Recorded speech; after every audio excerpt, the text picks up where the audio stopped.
The rift in the sky. The storm descended without warning. Dark clouds gathered in an ominous swirl above the small town of Stillwater, their edges glowing faintly with a hue that seemed unnatural. The air was thick with an eerie stillness, the kind that prickled against the skin and made even the bravest hearts uneasy. The townsfolk watched nervously from their windows as the first streaks of lightning split the sky, followed by a low rumble of thunder that shook the earth. Among them was Clara, a meteorology student who had returned to Stillwater to visit her grandfather. She had been fascinated by storms since childhood, often sitting by the window with her notebook, sketching the patterns of lightning and tracing the path of storm clouds. But this storm felt different. It wasn't just the color of the clouds or the sharp, acrid smell in the air. It was something deeper, a strange energy that seemed to resonate through her entire being.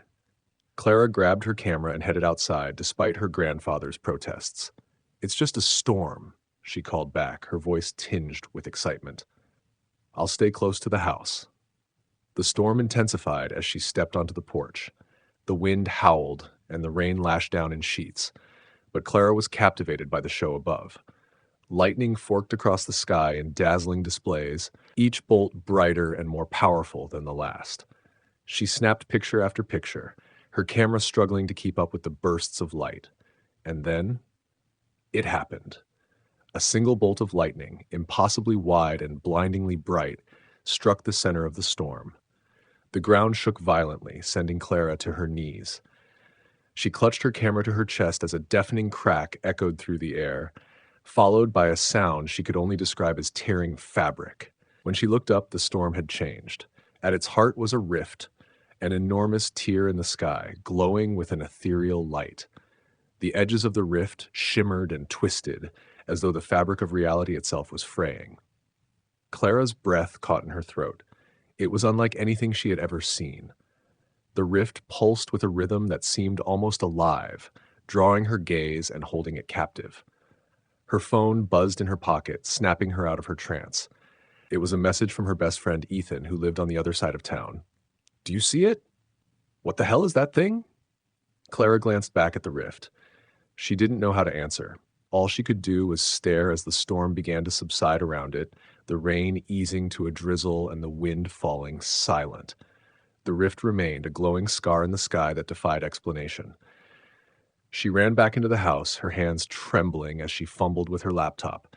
The local news was already flooded with reports. People were calling it the Stillwater phenomenon, though no one had any idea what it really was. Some speculated it was a natural anomaly, while others whispered about government experiments gone wrong. A few dared to suggest it was something otherworldly.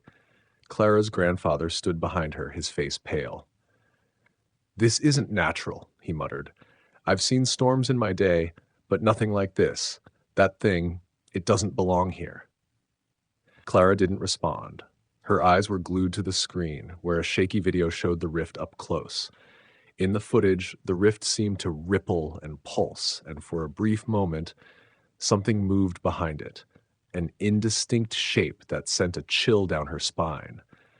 As night fell, the rift glowed brighter, casting an eerie light over Stillwater. Clara couldn't shake the feeling that it was watching her, as though it knew she was paying attention. She couldn't look away, even as exhaustion weighed on her. Her camera rested beside her, the images she had captured still undeveloped. She didn't need them to remember the rift. Its image was burned into her mind. Outside, the wind began to pick up again, carrying with it an unsettling sound, a low hum that seemed to emanate from the rift itself. Clara stepped onto the porch, her heart pounding. The town was silent except for the hum, which grew louder with each passing moment. The air felt heavy, charged with an energy that made her skin tingle. She squinted at the rift, and for the briefest moment, she thought she saw something move within it, a flicker of motion that sent a jolt of fear through her. She stepped back, her mind racing with questions. What was the rift? Why was it here? And most importantly, was something coming through? As the hum reached a fever pitch, Clara felt the ground tremble beneath her feet. The rift pulsed violently, its glow intensifying. She stumbled backward, clutching the railing of the porch as a deafening roar filled the air. And then, as suddenly as it began, the hum stopped.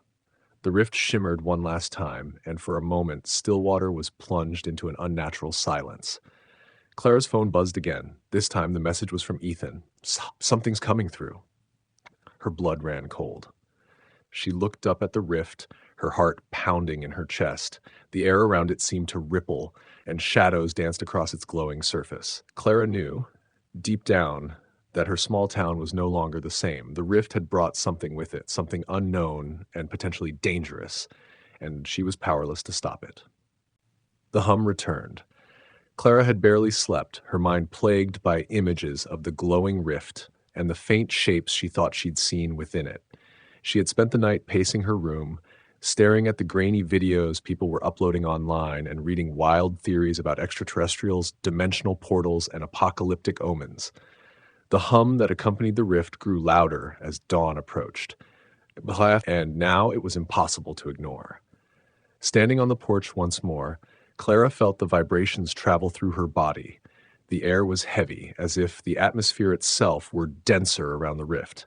It pulsed rhythmically, and the sky around it seemed darker despite the rising sun. She wasn't alone this time. A small crowd of neighbors had gathered outside, their faces a mixture of awe and unease. "What do you think it is?" Mrs. Calloway from down the street asked. She clutched her coat tightly around herself, her eyes fixed on the rift. Clara shook her head. "I don't know," she admitted. "It doesn't look natural." "Natural?" scoffed a man from the back of the group. "There's nothing natural about a hole in the sky." Before Clara could respond, a sudden burst of light erupted from the rift, silencing the murmurs of the crowd. The light was blinding, forcing everyone to shield their eyes. Clara's heart raced as a low, guttural sound followed, like the groan of ancient wood bending under pressure. When the light dimmed, the crowd gasped. Shapes, indistinct and fluid, moved within the rift. At first, they were little more than shadows, shifting and writhing like smoke caught in a breeze.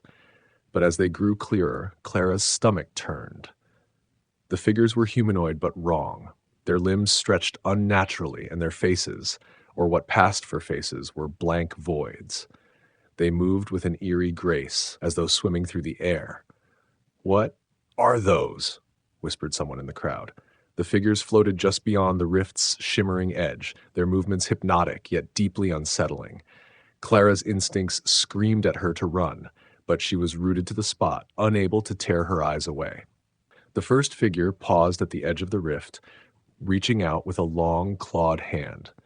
The shimmering barrier rippled where it touched, and for a moment, it seemed as though the rift itself resisted. Then, with a sickening pop, the figure stepped through. The crowd recoiled in unison, a wave of fear rippling through them.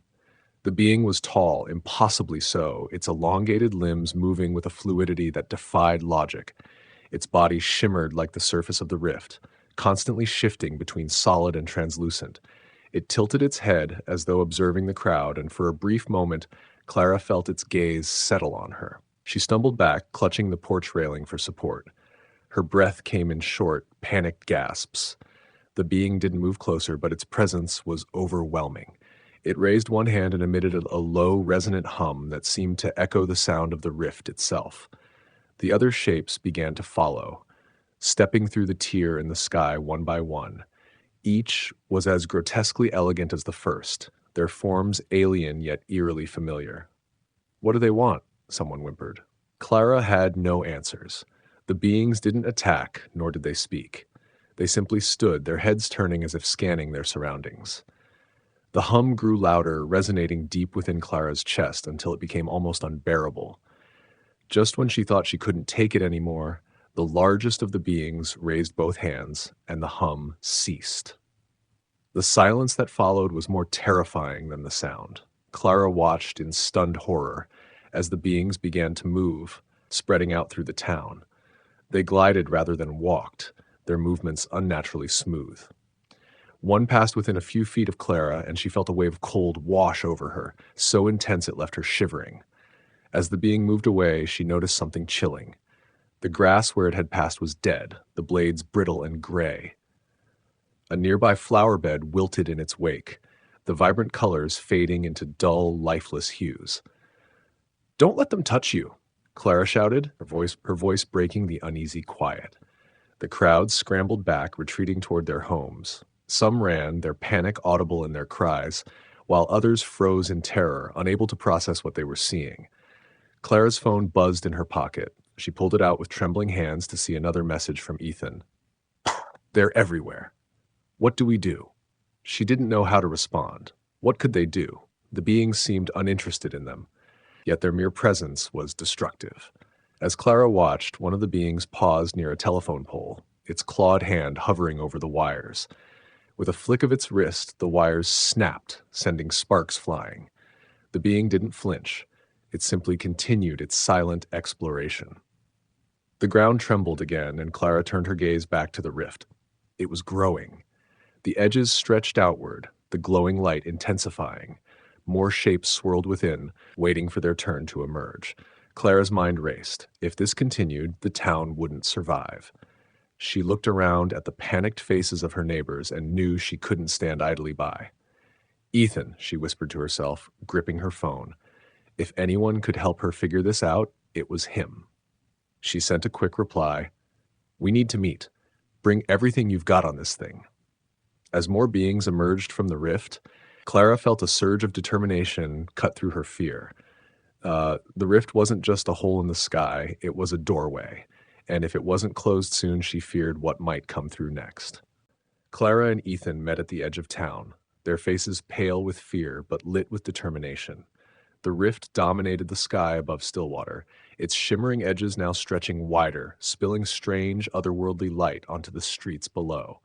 The beings continued to emerge, their movements slow and deliberate, as if they were surveying the world they had stepped into. Ethan carried a heavy backpack stuffed with papers, tools, and a laptop. I've been tracking the rift since last night, he said, pulling out a hastily sketched diagram of the phenomenon. It's growing exponentially. If it keeps expanding at this rate, it could swallow the entire town within hours. What are they? Clara asked, glancing nervously at one of the beings gliding along the street. Why are they here? Ethan shook his head. I don't know. They don't seem hostile, but whatever they're doing is wrong. Look at the ground. He gestured to the withered grass and cracked pavement. It's like they're draining the life out of everything they touch. Clara clenched her fists, her heart pounding. We have to stop it if the rift grows any bigger. She didn't finish the sentence. The thought of what might happen if the rift consumed Stillwater and beyond was too terrifying to articulate. Ethan nodded grimly. I've been analyzing the energy signatures. Whatever's powering that thing is beyond anything we've ever seen. But there's one constant, the hum. It's tied to the rift. If we can disrupt it, cancel it out somehow, it might destabilize the rift enough to close it. Clara's mind raced. Cancel it out? Like with sound waves? An anti-frequency? Exactly, Ethan said, pulling out a small portable speaker from his bag. I've been working on an algorithm to generate the opposite frequency. But there's a problem. The closer you get to the rift, the stronger the energy field.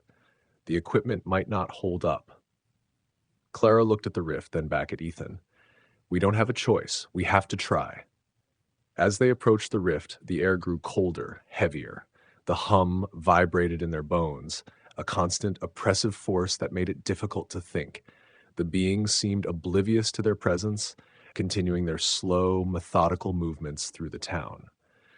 Some gathered near the base of the rift, their forms flickering in and out of focus, as if they were tethered to the anomaly. Ethan set up the equipment on the hood of a car parked nearby. His hands shook as he connected wires and adjusted settings on the laptop. This has to work, he muttered under his breath. It has to. Clara kept watch, her eyes darting between the beings and the rift. The light spilling from the tier was brighter now, almost blinding. She thought she saw shapes moving deeper within it, shapes much larger than the ones that had already emerged.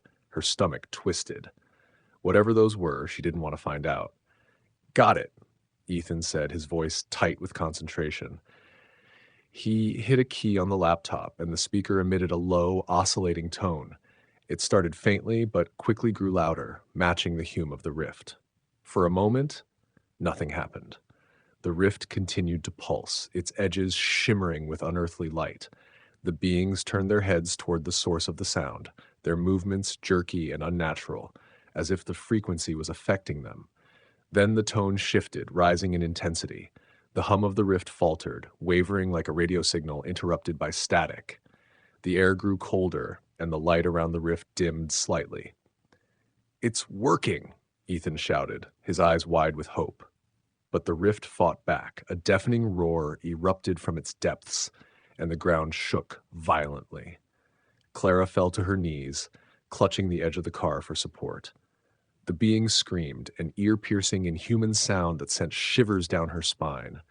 They began to move erratically, their forms flickering faster as if they were caught between two worlds. "Keep it going," Clara yelled, forcing herself to her feet. "I'm trying," Ethan shouted back, frantically typing on his laptop. "The signal's destabilizing. Something's interfering." Clara looked toward the rift. The larger shapes within it were pushing against the barrier, their massive forms distorting the edges of the tier. She realized with growing horror that the rift was fighting to remain open, drawing on energy from the beings that had already crossed over. "They're feeding it," Clara shouted. "The ones that came through, they're keeping it open." Ethan's hands froze over the keyboard. "If we can disrupt their connection?" Clara didn't wait for him to finish. She grabbed a long metal pipe from the ground and ran toward the nearest being. The air around it was freezing, and she could feel her strength draining as she got closer.